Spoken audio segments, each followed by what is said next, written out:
I didn't know my life would split into before and after because of a folder I wasn't supposed to see. It wasn't a fight. It wasn't a confession. It wasn't even something my parents meant to tell me. It was just a manila folder in my father's home office, tucked behind old tax returns and insurance papers, with my name written on the tab. At first, I thought it was nothing. Maybe a copy of my trade school certificate. Maybe paperwork from when I was younger. I almost put it back without opening it. I wish I had. Because inside that folder was proof that while I was working two jobs, eating instant noodles, and telling myself that this is just how adulthood starts, my parents had been sitting on an educational trust fund created for me. Money saved in my name. Money I was never told about. Money that was quietly drained, semester by semester, to pay for my younger sister's college education. I remember standing there in that office, my heart pounding so hard I could hear it in my ears, staring at bank statements that showed deposits starting when I was 16, and withdrawals beginning exactly when my sister almost dropped out of college. I'm 28 years old. I'm a woman who built her life the hard way. I went into a trade program straight out of high school, paid rent to my parents while living under their roof, bought my own tools, my own textbooks, and never once asked for help because I was told there wasn't any. And now I was looking at proof that there had been. All those nights I told myself, at least my parents are fair. All those times I believed we were both expected to stand on our own. It wasn't true. What hurt most wasn't just the money. It was the realization that the people who raised me had made decisions about my future without ever giving me a choice, and then watched me struggle as if that struggle was proof of my character. This story isn't about jealousy. It's not about resenting my sister. It's about trust. And what happens when you find out your own parents rewrote your life behind your back and expected you to be grateful you survived it. And that folder was only the beginning. I'm 28 years old now, but I've always felt older than my age. Not because I'm cynical, because I learned early that comfort comes with conditions. In our house, love was real, but it was wrapped in rules. Be responsible, don't ask for too much, don't make problems, handle it yourself. My parents weren't cruel. They were the kind of people in our small town who paid bills on time, kept the lawn trimmed, and believed that discipline was the same thing as preparing your kids for life. And in a lot of ways, they did prepare us, but not equally. My younger sister, Joyce, was always the artist, the creative one, the child who could stare at a blank page and turn it into something that made people stop and smile. When she was a teenager, she'd spend hours in her room with paint under her fingernails, bits of wire and clay scattered across her floor, music playing low, like her own private world. My parents adored that about her. They'd stand in her doorway like she was a museum exhibit. My mother would say things like, "She's got a gift." My father would nod, proud, like Joyce's imagination was a family achievement. Me, I wasn't jealous, not then. I was practical, grounded. I liked knowing what came next. I liked things that worked. When I was in high school, I started leaning toward electrical work. I liked the clean logic of it. Wires, circuits, systems. You do the job right, the lights come on. That made sense to me. After graduation, I didn't apply to a four-year college. Not because I couldn't, because it didn't feel like mine. College sounded expensive, uncertain, like a promise that required luck. So I chose a trade program. It was shorter, focused, something I could build a real life on. My parents approved. They told me they had limited resources and that both Joyce and I would need to figure out our own futures. They said it in the same tone people use when they're proud of being realistic, like scarcity was a virtue. I believed them. During my first year in the program, I stayed at home to save money. And still, my parents charged me rent. Not a lot. $200 a month. But it wasn't about the amount. It was the message. Nothing is free. Even here. I paid it without complaint. I bought my own textbooks, my own tools. The equipment I needed wasn't optional.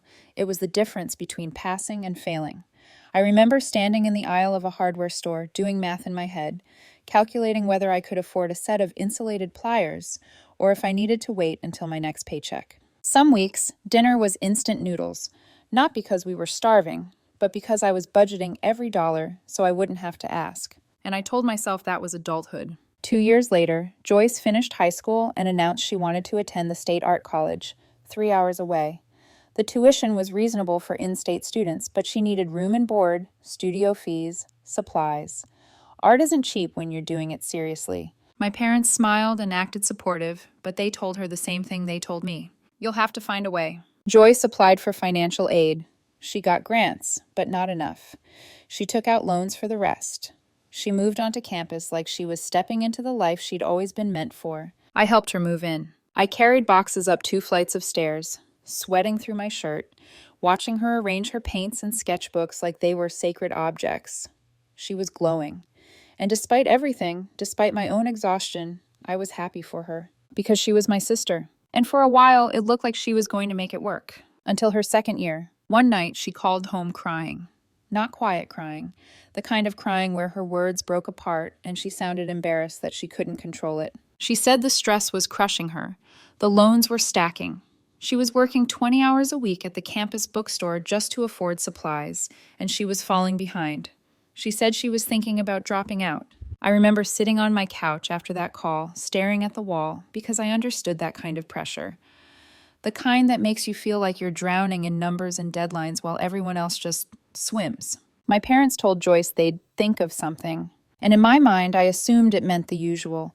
Maybe co-sign another loan, maybe help her budget, maybe let her come home and commute, even if it meant her life became driving and sleeping. 2 weeks later, Joyce called me. Her voice sounded lighter, like someone had taken a weight off her chest. She said our parents had found a way to help. She wouldn't have to drop out. I asked how. She hesitated, just for a second, and then said, "They worked something out."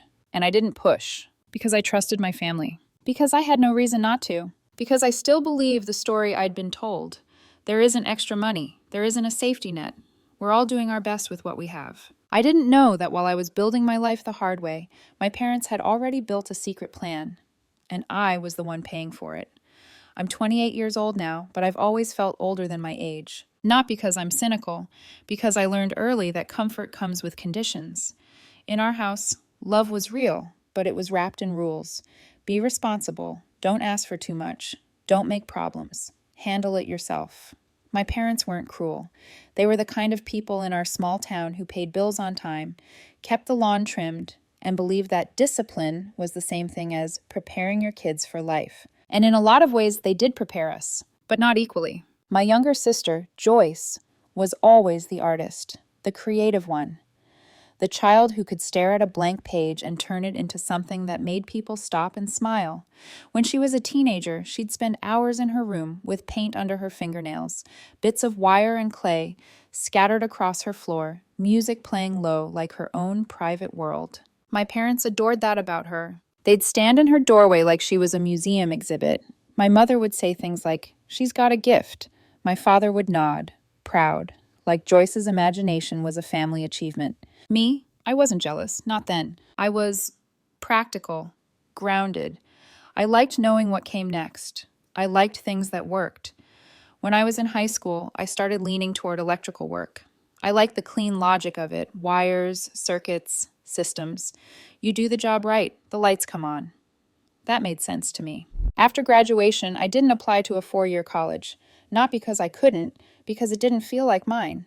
College sounded expensive, uncertain, like a promise that required luck. So I chose a trade program. It was shorter, focused, something I could build a real life on. My parents approved. They told me they had limited resources and that both Joyce and I would need to figure out our own futures. They said it in the same tone people use when they're proud of being realistic, like scarcity was a virtue. I believed them. During my first year in the program, I stayed at home to save money. And still, my parents charged me rent.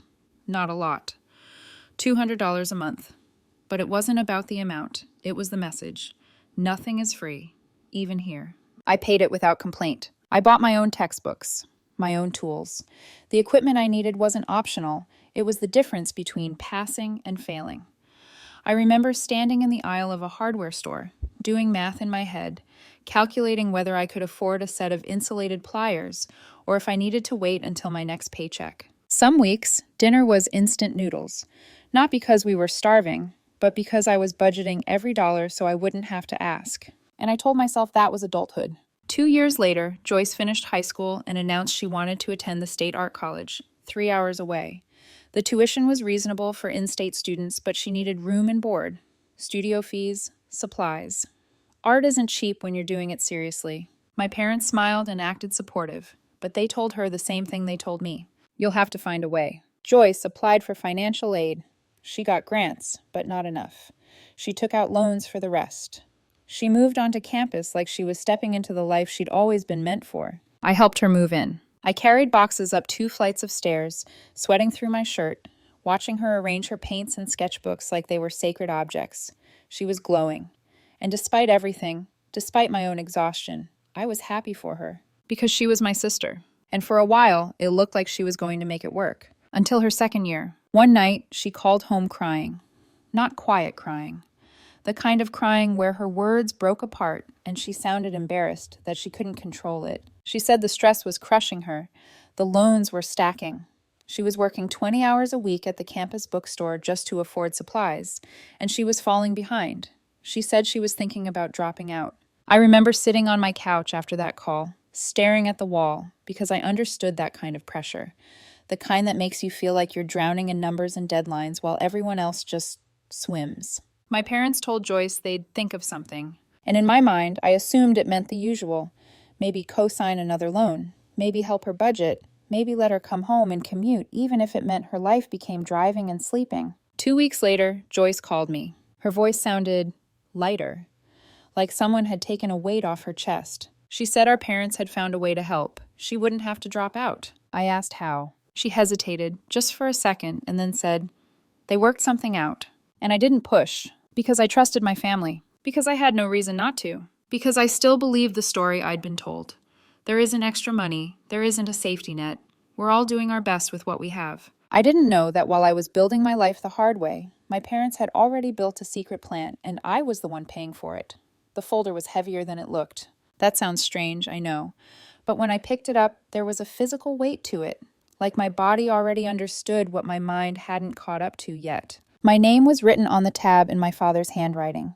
Neat. Careful. The same handwriting he used when labeling important documents, insurance policies, tax records, anything that mattered. I stood there in his office for a moment, the door half open, listening to the faint sound of my parents talking in the kitchen. My heart started to race.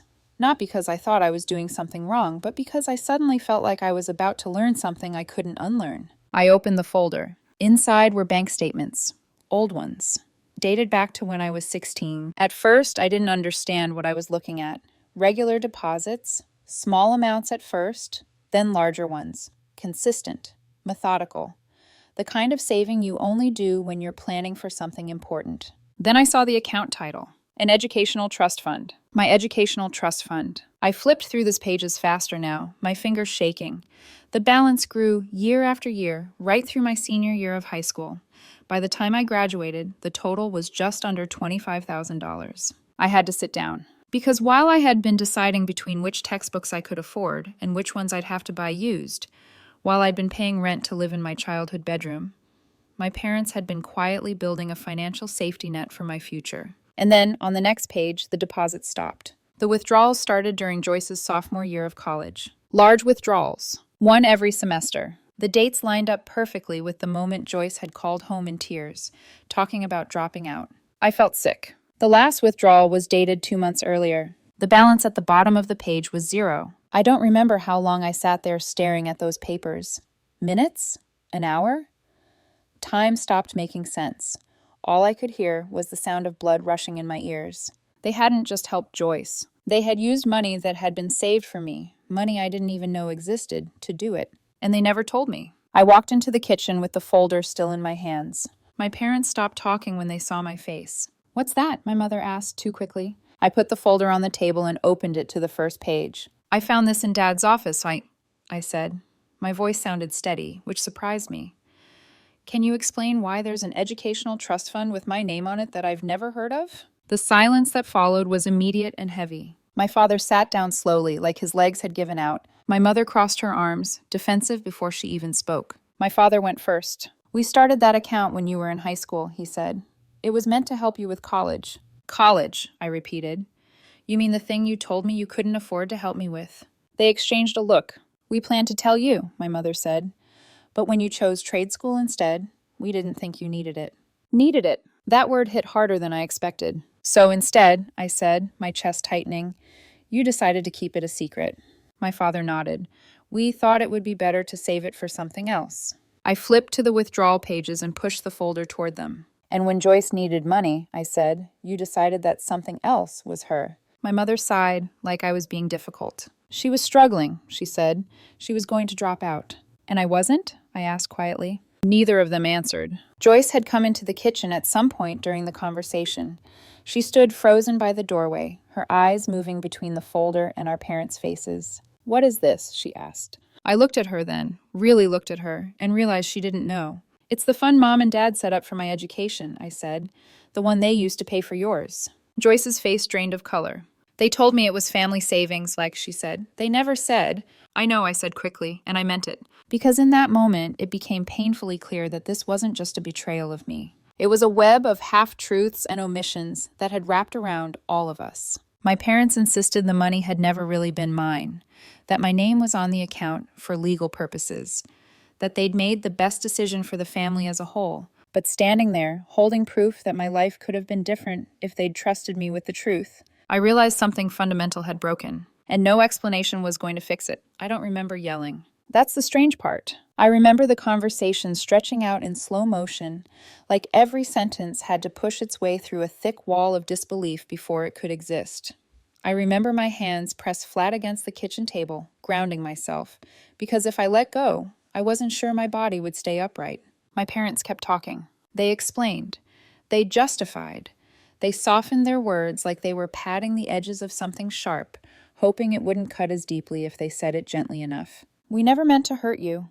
We were just trying to help your sister. You turned out fine. Each sentence landed like a small, precise blow, because none of them answered the question that kept echoing in my head. Why didn't you trust me with the truth? I asked them that. My mother said they didn't want me to feel bad about not going to college. That almost made me laugh. I had never felt bad about my choice. Not until that moment.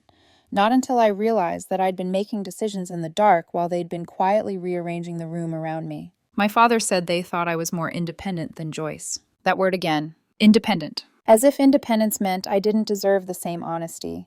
As if needing less from them somehow meant I should be given less. Joyce didn't say much at first. She stood there with her arms wrapped around herself like she was trying to physically hold something together. I didn't know, she kept saying. I swear I didn't know. I believed her. I told her that. But believing her didn't make the knot in my chest loosen. It just shifted the weight of it somewhere else. Back onto my parents, where it belonged. I asked them why they hadn't even told me when Joyce was struggling, why they hadn't given me the option to decide what should happen to money that had been saved in my name. My father said they didn't think I would agree to it. That was the moment something in me went cold. So you decided for me, I said. No one argued that. The conversation went in circles after that. Every explanation led back to the same place. We thought we were doing the right thing. I left not long after. I didn't slam the door. I didn't say anything dramatic. I just picked up my jacket, walked out, and sat in my car for a long time with my hands on the steering wheel, staring at nothing. The drive home felt unreal. My apartment had never felt so quiet. I sat on the edge of my couch and replayed every moment of my early 20s in my head. The nights I skipped meals, the extra shifts I picked up, the times I told myself, at least my parents are fair. And then the doubt crept in. Not about them. About me. I wondered if I had misread everything. If I had somehow signaled, without realizing it, that I didn't need support, that I didn't deserve it, that my path mattered less because it didn't look like Joyce's. I wondered if my parents had always seen me as the safe child, the one they could lean on, the one who would figure it out no matter what. And if that was true, how long had I been paying for that role? The next few days were a blur. Joyce texted me over and over, apologizing, saying she never would have accepted the money if she'd known where it came from, saying she felt sick about it. I didn't respond right away, not because I was angry at her, but because I didn't know what to say. My parents called. I let it go to voicemail. I needed space to breathe, to think without their voices filling in the gaps. And the more I thought about it, the more something else started to bother me. If this account existed, if my name was on it, if withdrawals had been happening for years, what else didn't I know? That question wouldn't leave me alone. So I did something I had never imagined doing. I called the bank. I told them my name and asked about an account I had just discovered existed in my name. The woman on the phone was polite, efficient. And then she said something that made my stomach drop. She said that as a name beneficiary, I should have been notified of major transactions. Not my parents. Me.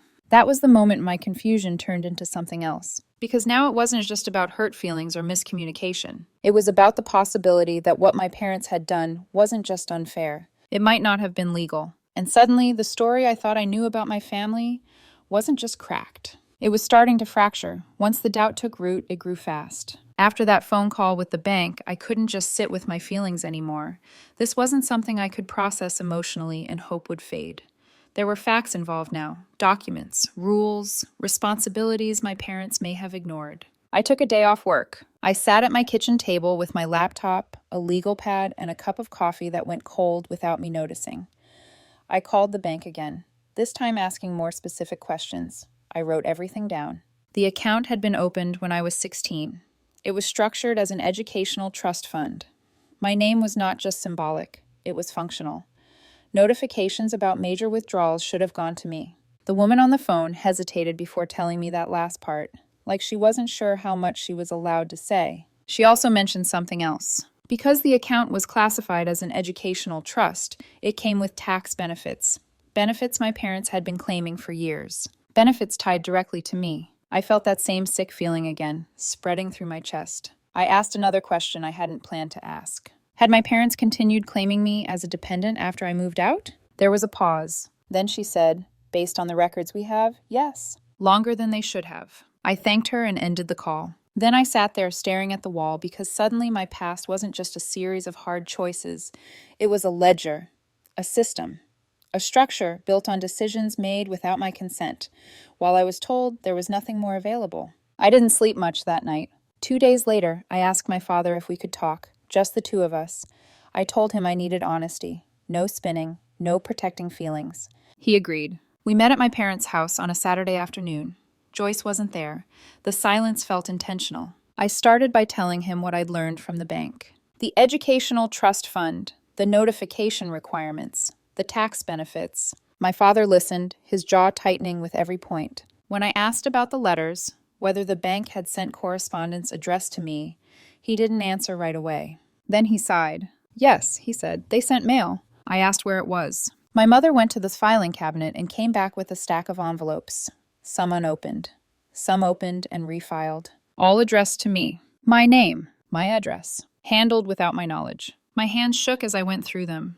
Statements, notices, withdrawal confirmations, all the paper proof of something that had been happening quietly while I lived my life, assuming I knew the limits of my world. As I read, another detail surfaced. The balance hadn't just been $25,000. With interest, the total amount withdrawn was closer to $32,000. I looked up at my parents. You didn't just use what was there, I said. You used everything it became. My father said they hadn't fully understood the legal structure of the account. My mother said they'd been overwhelmed when Joyce was in crisis. And then she said something that broke whatever fragile patience I had left. I don't understand why you're so upset about money you never even knew existed, she said.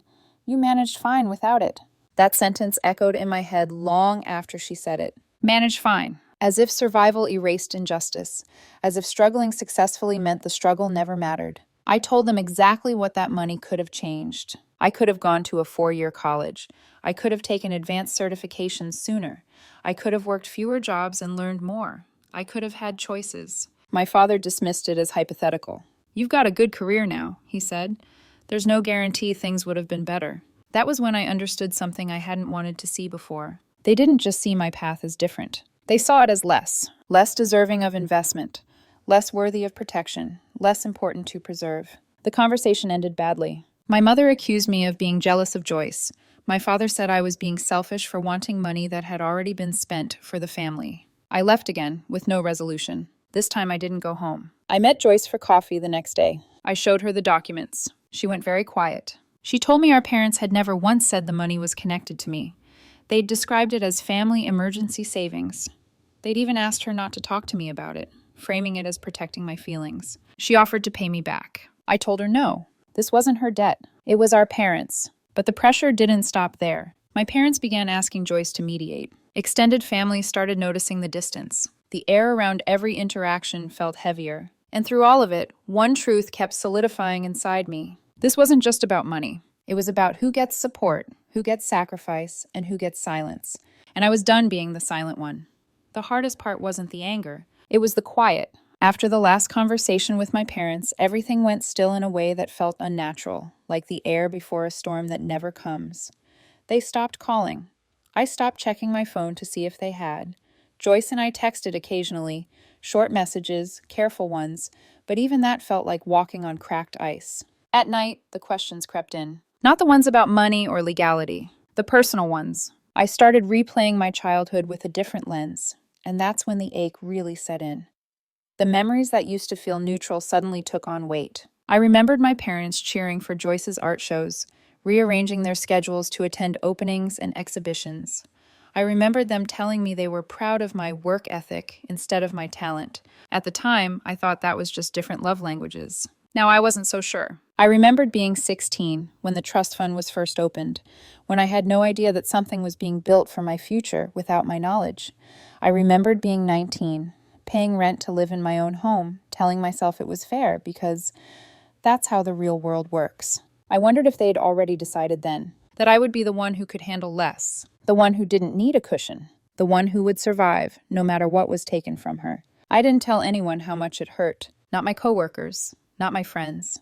I didn't want sympathy, and I didn't want opinions. I just wanted the noise in my head to stop. But it didn't. One night, I sat on my apartment floor with all the copies of the bank statements spread out around me, pages overlapping, numbers blurring together, proof everywhere I looked. $32,000. I tried to imagine what that number meant in real terms. How many shifts I'd worked. How many nights I'd gone to bed hungry but too tired to care. How many times I'd told myself that independence was a virtue and not a survival strategy forced on me. And then the guilt hit, because a part of me still felt selfish. I thought about Joyce, about how relieved she'd sounded when she told me she wouldn't have to drop out, about how much her art meant to her, about the life she was building now. Was I really going to be the reason that happiness felt tainted? That thought made me sick. I started questioning myself. Maybe I was overreacting. Maybe my parents really did think they were doing the right thing. Maybe money didn't matter anymore since I'd turned out fine. But every time I leaned toward forgiveness, the same truth pulled me back. They never gave me a choice. Not once. And that mattered. The lowest point came on a Thursday night when I came home from work exhausted and found a voicemail from my mother waiting on my phone. Her voice was tight, controlled. She said the family was suffering. She said my father wasn't sleeping well. She said Joyce was caught in the middle and it wasn't fair. And then she said, "I don't understand why you're doing this to us." That sentence broke something in me, because I wasn't doing anything. I was reacting. I sat on my couch, phone still in my hand, and realized that no matter how calm I stayed, no matter how carefully I explained myself, I would always be framed as the problem, as the one disrupting peace, as the one who couldn't let go. I cried that night, not loud, dramatic crying, just quiet tears, sliding down my face while I stared at the ceiling, wondering how you grieve people who are still alive. I wondered if this was the moment where you either swallow the pain to keep the family intact, or accept that speaking the truth might cost you the relationship entirely. And for the first time, I didn't know which choice I was strong enough to make. The turning point didn't come with a dramatic confrontation. It came quietly, on a Tuesday afternoon, when I sat across from a lawyer in a small office that smelled faintly of old books and coffee. I hadn't planned to go that far. In my head, calling a lawyer felt like crossing a line, like admitting that this wasn't just a family conflict anymore, but after weeks of spiraling between guilt and anger, I needed clarity, not reassurance, not validation. Facts. I laid everything out. The trust fund, the bank statements, the unopened mail, the withdrawals, the tax benefits. I told the story straight, without emotion, because I needed to hear it myself that way. The lawyer listened carefully, flipping through copies of the documents. Then he looked up at me and said, "You potentially have grounds here." He explained that an educational trust fund carries fiduciary responsibility, that using those funds for purposes other than the named beneficiary's education, without disclosure or consent, could be considered a breach. He also warned me. Legal action would be expensive, slow, emotionally brutal. Even if I won, there was no guarantee my parents could repay the full amount.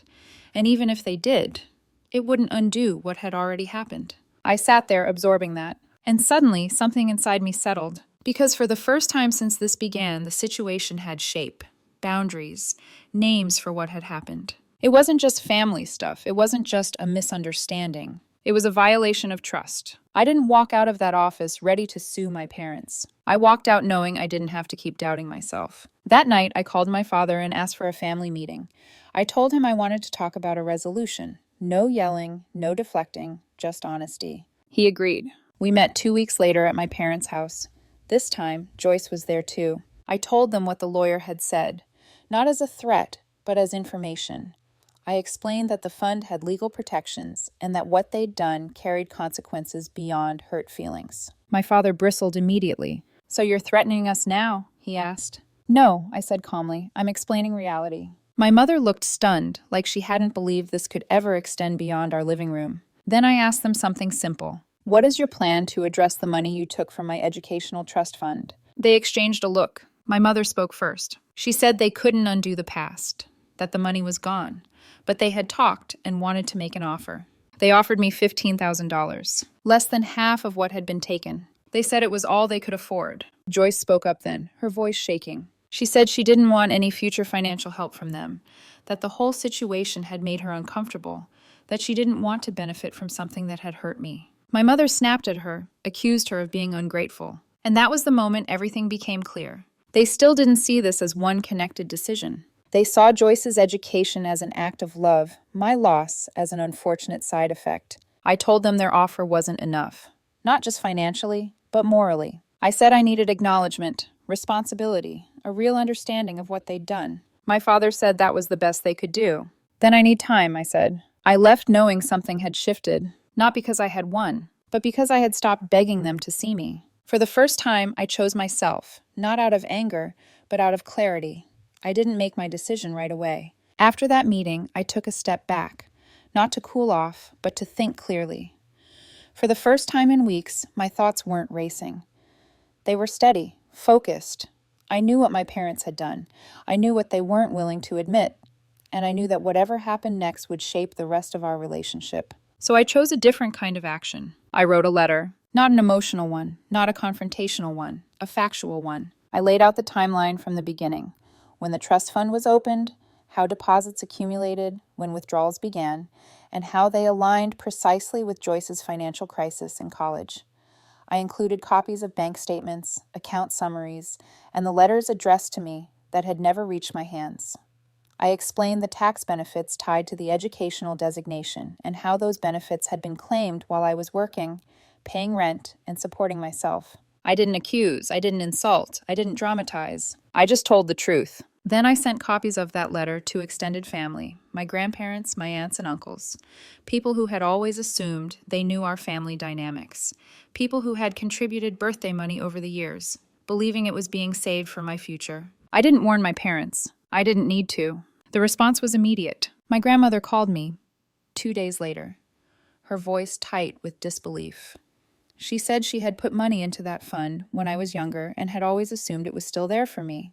She told me she was deeply disappointed in my parents. An uncle contacted my father directly. I heard later that the conversation had been loud, that my father accused me of turning the family against him, that my uncle replied by asking why the truth needed defending if it was innocent. The pressure shifted. For the first time, my parents weren't controlling the narrative. 3 weeks later, my mother called me. She asked if we could meet, just the two of us. We chose a coffee shop near my apartment, neutral ground, no home field advantage. She arrived alone. That mattered. She told me she hadn't fully understood how everything looked from my side. She said they'd been so focused on helping Joyce that they hadn't considered how their secrecy would affect me. She admitted they should have handled things differently, but when it came to repayment, she hesitated. They couldn't afford to return everything. Their retirement savings were limited.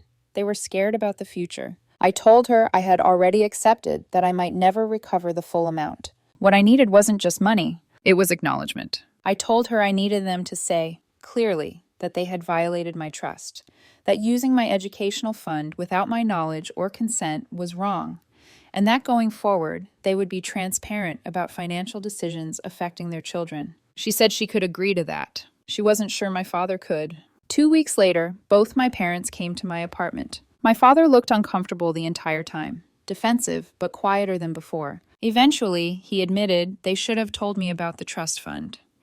He acknowledged they had benefited financially while withholding information from me. He stopped short of calling it deception, but it was the closest he'd come to the truth so far. They made a new offer, $15,000 in cash, plus the transfer of a piece of undeveloped land inherited from my grandfather, property that might be worth another 10 to 15,000. It wasn't full compensation, but it was no longer symbolic. Joyce, meanwhile, made her own decision. She refused any future financial help from them. She began sending me payments, not because I asked, but because she wanted to take responsibility for her part, even though none of this had been her fault. That, more than anything, clarified the difference between us and our parents. Accountability. The fallout wasn't explosive. It was quiet, structural, permanent. Their authority eroded, their justifications thinned. The truth did what it always does. It settled. I took my time deciding. Weeks passed, then months. Life didn't pause while I thought. It kept moving, quietly reminding me that even the biggest betrayals eventually have to coexist with ordinary days. I still went to work. I still paid my bills. I still built the life I'd started long before I ever knew about the trust fund. In the end, I accepted my parents' revised offer, not because it made me whole, but because it marked an end to the pretending. The money and the property didn't erase what happened. They didn't retroactively give me the choices I should have had, but they did something important. They forced the truth into the open. My parents didn't suddenly become different people. My father still struggled to fully own what he'd done. My mother still framed things in terms of intentions instead of impact. Our relationship didn't snap back into place. It settled into something quieter, more distant, more honest. Joyce and I, however, grew closer. We talk regularly now, not about money, not about our parents, but about our lives, our work, our plans. We made a pact early on that we wouldn't let decisions made above our heads destroy the bond between us. She keeps her promise. So do I. That matters. What this experience taught me is something I wish I'd learned earlier. Being the strong one often comes at a cost. Being independent doesn't mean being disposable. And love without transparency isn't protection, it's control. Families like to tell stories about fairness and sacrifice, but fairness isn't measured by outcomes. It's measured by honesty. Sacrifice only means something when it's chosen. I don't regret speaking up. I don't regret refusing to absorb someone else's comfort at the expense of my own truth. Some relationships survive clarity, some don't. But I'd rather live with distance than live inside a lie. If there's a lesson here, for anyone watching this story unfold, it's this. Ask questions, demand transparency, and don't confuse endurance with consent. Because the life you build in the dark will always look different from the one you might have chosen in the light. And you deserve the light.